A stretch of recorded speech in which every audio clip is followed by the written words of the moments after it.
ومن يضلله فلا هادي له ونشهد أن لا إله إلا الله وحده لا شريك له ونشهد أن سيدنا ومولانا محمدا عبده ورسوله. وقال الله تبارك وتعالى إنا نحن نزلنا الذكر وإنا له لحافظون. وقال النبي صلى الله عليه وسلم من قرأ القرآن وعمل بما فيه ألبس والداه تاجا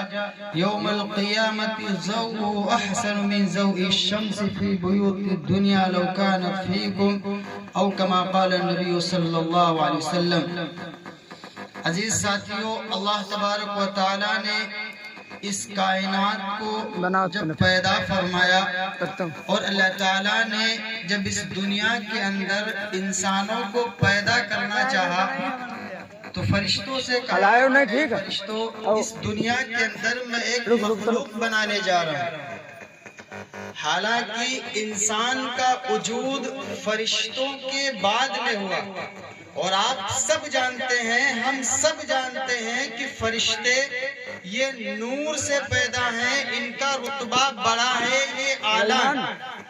اور اللہ تعالیٰ نے جنات کو جب دنیا پر انسان نہیں تھے اس وقت اس دنیا کے اندر جنات آباد تھے. اور ہم سب جانتے ہیں کہ جنات کے اندر آگ کا مادہ زیادہ ہے، آگ ہم سے بہتر ہے. لیکن پھر بھی جب آپ قرآن کے اندر غور کریں گے تو انسانی مخلوق کو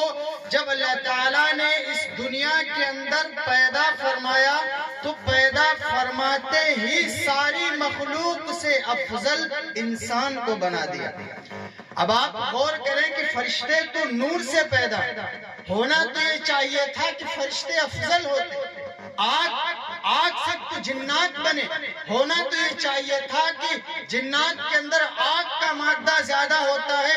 انسان تو ایک کھنکھناٹی ہوئی اور ایک بیکار کی مٹی سے بنایا گیا. پھر انسان کا وجود اور انسان کا رتبہ اتنا کیسے اعلیٰ ہو سکتا ہے کہ کہاں فرشتے کہ جو نور سے پیدا کیے گئے اور کہاں وہ جنات جو آگ سے پیدا کیے گئے. یہ انسان جو صرف مٹی سے بنا ہوا ہے، یہ انسان تمام مخلوقات سے افضل کیسے ہو سکتا ہے؟ اللہ نے یہی بات قرآن میں سمجھائی،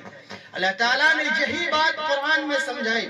آدم علیہ السلام کو اللہ نے چند نام سکھلائے اور چند نام سکھلانے کے بعد آدم علیہ السلام سے کہا کہ آدم فرشتوں کے سامنے یہ دنیا کے نام پیش کرو، ان کے نام بتاؤ. آدم علیہ السلام نے دنیا کے تمام نام شمار کیے، گنوائے. وہ اللہ نے فرشتوں سے کہا تو فرشتوں نے کہا اے اللہ آپ کی ذات پاک ہے، ہم دنیا کی چیزوں کے نام نہیں جانتے.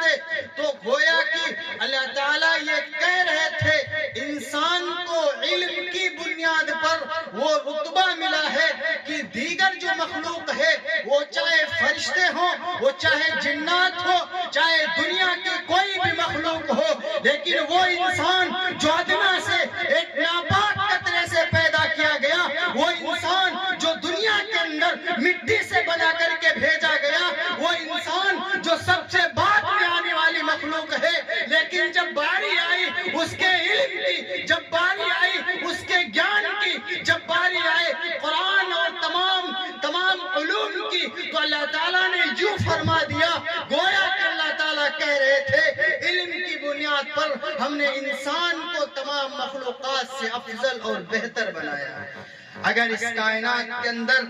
انسان کو اگر علم سے اگر دور کر دیا جائے اور اس کا واسطہ قرآن سے ختم کر دیا جائے تو دنیا کے اندر انسان کا وجود اور اس کا رتبہ اور اس کے معنی کوئی نہیں. جب تک انسان کا تسلسل قرآن سے مضبوط ہے، جب تک انسان کا تعلق علم سے مضبوط ہے، اس وقت تک یہ انسان سب سے افضل ہے. اگر اس انسان کا تعلق قرآن سے ختم کر دیا جائے تو اس انسان کی حیثیت اس دنیا کے اندر کچھ بھی نہیں ہو سکتا. آپ قرآن پڑھیں خدا کے واسطے. ابھی جب قرآن کی جب تلاوت کی جا رہی تھی قاری صاحب نے پڑھا تھا لو انزلنا هذا القرآن على جبل لرأيته خاشعا متصدعا من خشية اللہ، کبھی ہم نے اس کے معنی پر غور کیا کہ اللہ ہم سے کیا کہہ رہے ہیں؟ وہ حافظ قرآن جن کی آج تکمیل ہوئی ہے، اللہ نے اسی قرآن کے بارے میں فرمایا کہ قرآن یہ ایسی طاقت ہے، اگر ہم اس کو پہاڑوں پر نازل کر دیتے، اگر قرآن کو ہم ڈائریکٹلی پہاڑوں پر اتار دیتے تو اللہ فرماتا ہے تم پہاڑوں کو ایسے دیکھتے، لو انزلنا هذا القرآن على جبل لرأيته خاشعا متصدعا من خشیۃ اللہ۔ ساری کائنات کا رب، ندیوں کا رب، انسانوں کا بادشاہ، سلطنت کا مالک، تمام شہنشاہوں کا شہنشاہ رب کریم فرماتا ہے اگر اس قرآن کو ہم پہاڑوں پر نازل کر دیتے تو پہاڑوں کو تم ایسے دیکھتے جیسے کہ بم کے دھماکوں سے اڑا دیا گیا ہو۔ کسی حافظ کے بس میں یہ بات نہیں تھی کہ قرآن کا ایک حرف پڑھ کر کے دکھاتا۔ اللہ فرماتے ہیں الرحمن علم القرآن، رحمان نے قرآن پڑھنا سکھایا، یعنی اللہ نے قرآن پڑھنا سکھایا، ورنہ کسی حافظ کے بس میں یہ بات نہیں تھی۔ جس کلام کا اتنا زیادہ معجزہ ہو، اس کلام کے ایک حرف کو بھی کوئی حافظ اپنی زبان سے پڑھ پاتا۔ اگر اللہ قدرت نہ دیتے، اللہ تعالیٰ اگر طاقت نہ دیتے، اللہ تعالیٰ اگر طاقت نہ دیتے، اللہ فرماتے ہیں کہ ہم نے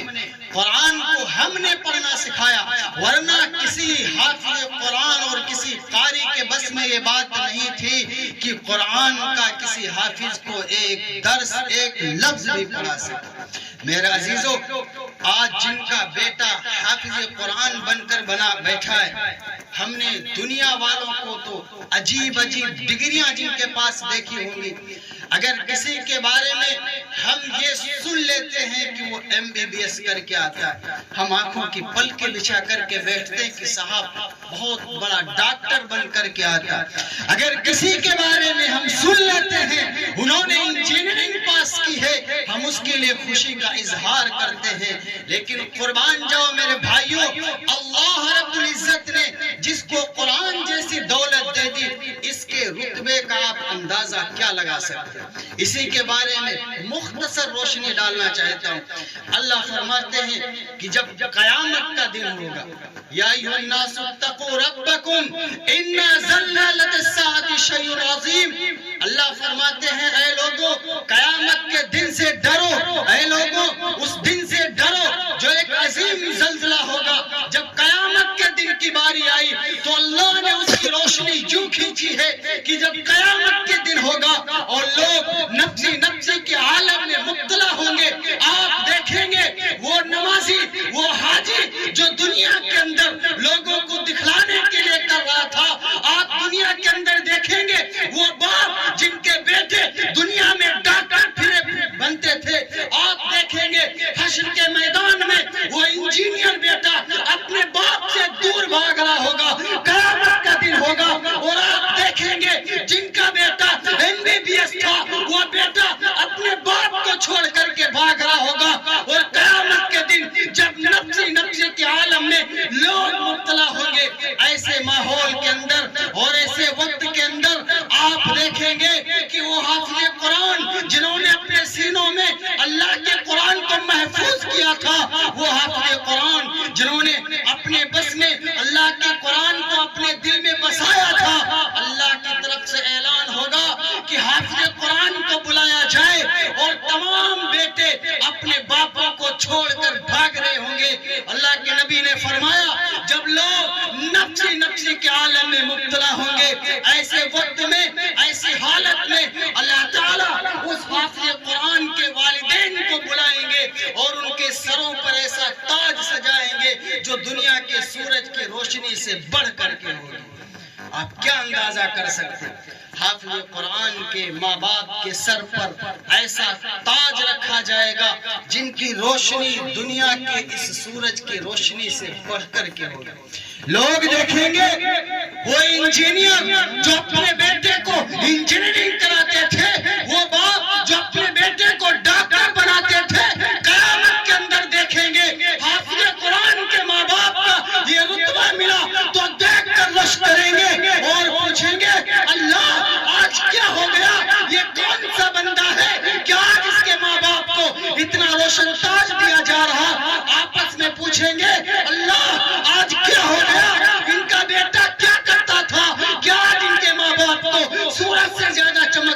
تاج ملا ہے، دیکھ کر اشک کریں گے اللہ ان کی اولادیں کیسے تھی کہ ان کے ماں باپ کو آج سورج سے زیادہ چمکدار تاج ملا ہے۔ اس وقت اعلان کیا جائے گا، خبردار سارے لوگوں کو جمع کر یہ اعلان کیا جائے گا۔ اس وقت جب تم لوگ دنیا کے لالچ میں، اپنے پیسے کے لالچ میں، شہرت کے لالچ میں اپنے بچوں کو ڈاکٹری پڑھایا کرتے تھے، اپنے بچے کو انجینئر بنایا کرتے تھے، ایسی حالت میں انہوں نے اپنے جگر کے ٹکڑے کو اپنے سے دور کر کے، اپنے سے جدا کر کے، انہوں نے اپنے پیٹ پر پتھر باندھ کر، اپنے سینے پر پتھر باندھ کر انہوں نے اپنے بیٹے کو حافظ قرآن بنایا تھا۔ اور اللہ کو حافظ قرآن بنانا اتنا پسند آیا کہ آج اللہ نے ان کے ماں باپ کو چاند و سورج سے زیادہ چمکدار تاج ان کو دیا ہے۔ اللہ نے، آپ کیا اندازہ کر سکتے ہیں قیامت کے دن سارے تو لوگ بھاگ رہے ہوں گے، وہاں تو ایک ایک نیکی کے محتاج ہوں گے لوگ، لیکن وہ لوگ قربان جاؤ جن کے بیٹے حافظ قرآن ہیں، جن کے بیٹے حافظ قرآن ہیں، ان کے رتبے کا آپ اندازہ نہیں کر سکتے، اور خود پڑھنے والے کا کیا مقام ہوتا ہے۔ آپ نماز پڑھتے ہیں، قرآن اگر رحل پر رکھا جائے، قرآن ایک اگر کتاب ہاتھ میں پکڑی جائے وہ کتاب مبارک ہے، اگر وہی قرآن اگر لکڑی کے رحل پر رکھ دیا جائے وہ لکڑی بھی مبارک ہے، اگر رحل پر رکھ دیا جائے وہ لکڑی بھی مبارک۔ اب وہ لکڑی آپ چاہیں کہ ہم دروازے کے اندر استعمال کر لیں، دروازے کے اندر رحل لگا لیں، نہیں لگا سکتے۔ کیوں؟ کیونکہ لکڑی کا مقام بڑھ گیا۔ کیوں بڑھ گیا؟ کیونکہ لکڑی کا واسطہ قرآن سے جڑ گیا۔ ایک کپڑا ہوتا ہے، آپ اگر وہ رومال بنا کر کے اس کو گلے میں ڈالیں اس کا مرتبہ اور ہے، لیکن اگر اسی کپڑے کا اگر جزدان بنا دیا جائے اور اس کے اندر قرآن کو رکھ دیا جائے تو پھر اب وہ کپڑا اس کی عزت بڑھ جاتی ہے۔ اس کپڑے کو اب آپ اگر گلے میں ڈال کر نکلیں گے تو غلط ہے، یہ اس کی توہین ہے، کیونکہ اس کپڑے کے اندر اللہ کا قرآن آیا ہے۔ اگر کوئی سادہ ورق ہے اس کی کوئی حیثیت نہیں، لیکن اگر اس سادے ورق پر الحمدللہ رب العالمین لکھ دیا جائے اب اس ورق کو زمین میں گرانا گناہ ہے، بے ادبی ہے۔ کیوں؟ کیونکہ ورق پر قرآن آ گیا۔ نماز کے اندر قیام افضل ہوتا ہے۔ آپ دیکھیں کہ رکوع کے اندر آپ قرآن نہیں پڑھ سکتے، رکوع کے اندر کی تسبیح ہوتی سبحان رب العظیم۔ کوئی بندہ سوچے کہ بھائی ہم رکوع کے اندر بھی ہم قل اللہ احد پڑھیں، نہیں پڑھ سکتے، جائز نہیں ہے۔ کیوں نہیں پڑھ سکتے؟ کیونکہ رکوع یہ ذلت کی حالت ہے اور قرآن ذلت کی حالت میں نہیں پڑھا جائے۔ سجدہ یہ مبارک چیز ہے، اللہ کا قرب ہوتا ہے، لیکن سجدے کے اندر آپ قرآن نہیں پڑھ سکتے۔ قرآن آپ کب پڑھیں گے؟ جب آپ ادب کے ساتھ کھڑے ہوں گے، جب آپ نیت باندھ کر کھڑے ہوں گے، قرآن اس وقت پڑھیں گے۔ اب میں ادنا سا طالب علم آپ کے سامنے یہ بات پیش کرتا ہوں، اللہ کا قرآن اگر لکڑی پر آ جائے تو لکڑی افضل ہے، اللہ کا کلام اگر کپڑے کے اندر آ جائے تو کپڑا افضل ہے، اللہ کا قرآن اگر ورق پر آ جائے تو ورق افضل ہے، اللہ کا کلام اگر نماز کے اندر آ جائے تو نماز افضل ہے۔ پھر وہی اللہ کا کلام اگر کسی حافظ قرآن کے دل میں آ جائے اس حافظ قرآن کے رتبے کا آپ کیا اندازہ کر سکتے ہیں؟ اگر وہی حافظ قرآن کسی کے سینے میں آ جائے اس حافظ قرآن کی طرف پیر کرنا گناہ ہے۔ اگر وہی قرآن کسی کے سینے میں محفوظ ہو جائے اس بیٹے سے ذلت کے کام کرانا غلط ہے، کیونکہ آپ کا بیٹا ایسے کلام کا حافظ بنا ہے کہ اگر دنیا کی تمام عزتیں، دنیا کی تمام شہرتیں اور دنیا کی تمام کتابیں ایک پلڑے میں رکھ دی جائے اور اللہ کے مقدس کلام کی تلاوت، اللہ کے مقدس کلام کی آیت ایک پلڑے میں رکھ دی جائے، قسم خدا کی وہ اللہ کا کلام بھاری نکلے گا اور اللہ کا قرآن سب سے مقدس اور اور محترم نکلے گا۔ کیوں نہ ہو جس کا واسطہ اللہ کے قرآن سے جڑ گیا اس کا رتبہ بڑھ گیا، جس کا تعلق اللہ کے قرآن سے مضبوط ہو گیا اس کا رتبہ بڑھ گیا۔ میرے عزیزو، یہ تو خود حافظ قرآن کے پڑھنے والے کا مقام، اور قیامت کے دن حافظ قرآن کی بات کر رہا ہوں، جو بچے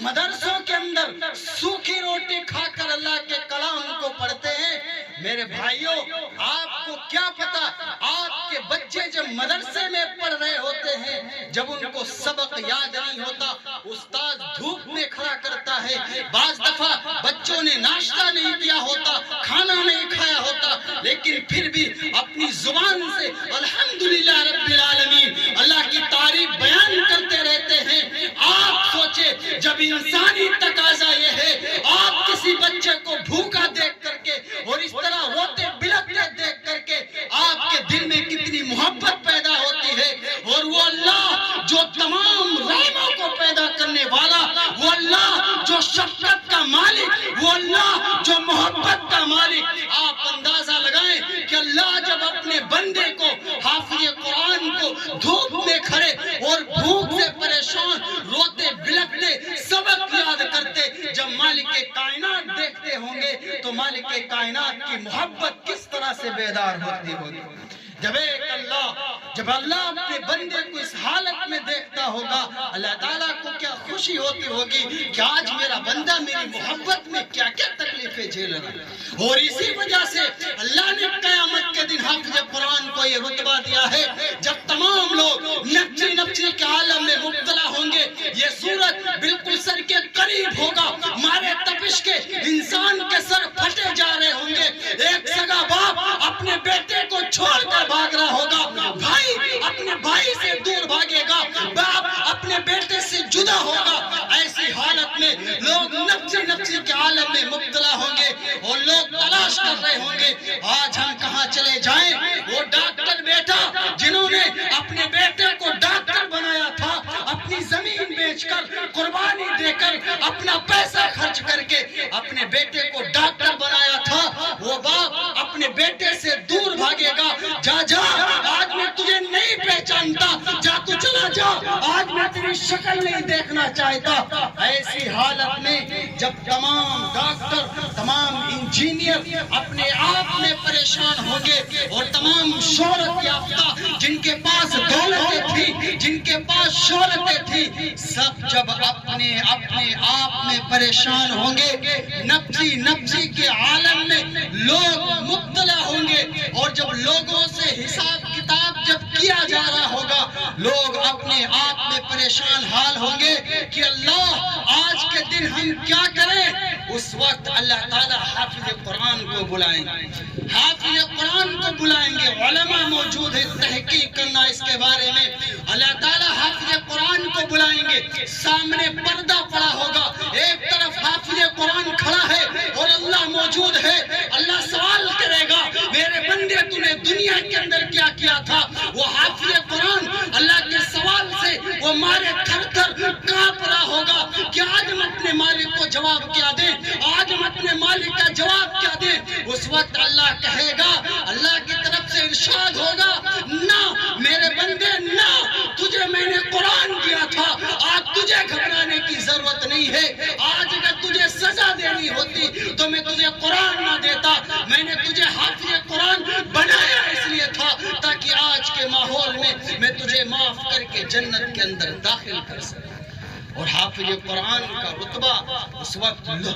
لوگ جانیں گے کہ ان کے لیے جنت کا فیصلہ ہوگا اور ڈائریکٹلی وہ حافظ قرآن جنت کے اندر جائیں گے۔ میرے عزیزو، آج ہم سب کیا کرتے اور حافظ قرآن کے بارے میں وقت کم ہے، اس سے بڑھ کر کے میں آپ کو کیا بتاؤں۔ اللہ کے نبی صلی اللہ علیہ وسلم نے ارشاد فرمایا کہ خود تو حافظ قرآن کا یہ رتبہ اور پھر ان کے والدین کا یہ رتبہ کہ اللہ تعالیٰ تمام مجمع کے سامنے بلا کر ان کے ماں باپ کے سر پر ایسا تاج سجائیں گے جس کی روشنی دنیا کے سورج کی روشنی سے بڑھ کر کے ہوگی۔ اور محلے والوں کا کیا حال ہوگا؟ آپ سوچیں جو زومنگ دیکھ کتنی تگڑی ہے ہٹت نہ ہے نبی صلی اللہ علیہ وسلم ہٹت نہ ہے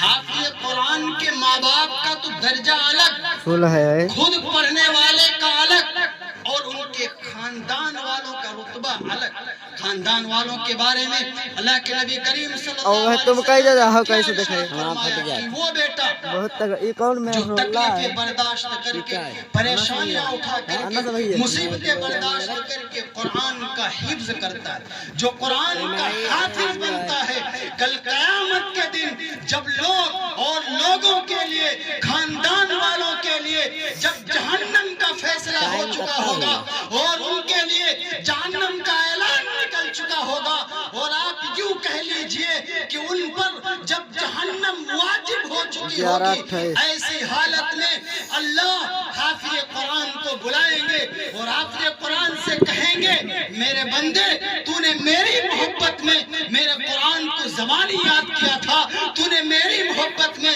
میرے قرآن کو اپنے سینے میں بسایا تھا، میرے بندے تیری ادا آج مجھے اتنی پسند آئی، جا تو چلا جا اپنے خاندان والوں میں سے 10 ایسے لوگوں کو عشرۃ من آل بیتہ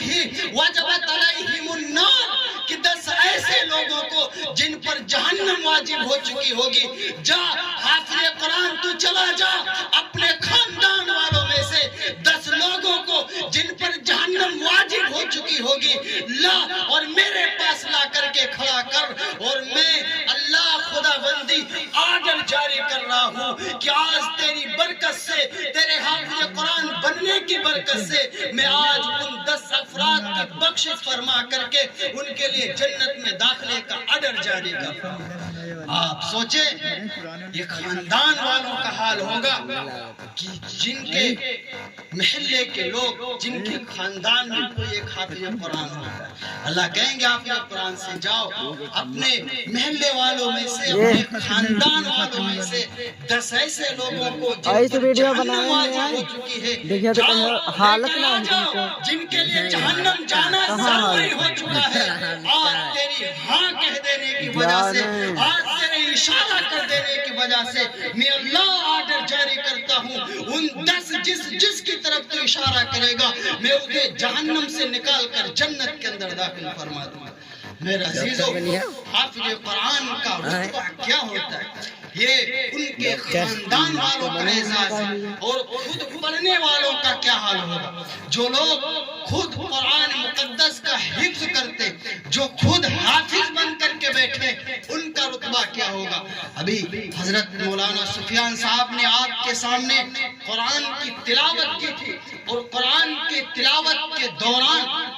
انہوں نے ایک حدیث پڑھی تھی، اور حدیث میں انہوں نے پڑھا تھا اقرا ورتقی ورتل کما کنت ترتل فی الدنیا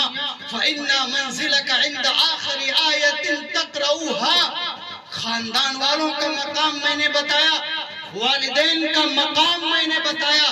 اب خود پڑھنے والے کا کیا حال ہوگا۔ قیامت کے دن جب لوگ نفسی کے عالم میں مبتلا ہوں گے، ہر شخص بھاگ رہا ہوگا کہ کہیں مجھ سے حساب نہ لے لیا جائے، ہر بندہ ڈر رہا ہوگا اللہ کی پکڑ سے، ڈر رہا ہوگا اللہ کی سختیوں سے کہ کہیں مجھ سے حساب نہ لے لیا جائے۔ ایسے ماحول میں اللہ حافظ قرآن سے کہیں گے، جس دن ڈاکٹر پریشان ہوں گے الگ، انجینئر پریشان ہوں گے الگ، سارے لوگ وہ لوگ جو MBBS تھے، آج حشر کا میدان آ گیا، اللہ ان لوگوں کا آج کوئی پریشان حال نہیں ہے، آج ان کا کوئی خیر ان کی پوچھنے والا نہیں ہے، آج ان کی کوئی خیر لینے والا نہیں ہے، لیکن حافظ قرآن سے اللہ کہیں گے نہ میرے بندے نہ، آج تجھے پریشان ہونے کی ضرورت نہیں ہے، اقرا ورتقی ورتل، میرے بندے تو پڑھتا جا، تلاوت کرتا جا، کما کنت ترتل فی الدنیا، جیسا کہ تو دنیا کے اندر پڑھا کرتا تھا، فإن منزلک عند آخرۃ آیۃ تقرؤها، تیری آخری منزل وہی ہے جب تو آخری مقام پر پہنچے گا، وہ حافظ قرآن الحمدوں سے پڑھتا جائے گا اور جنت کے درجوں پر چڑھتا جائے گا،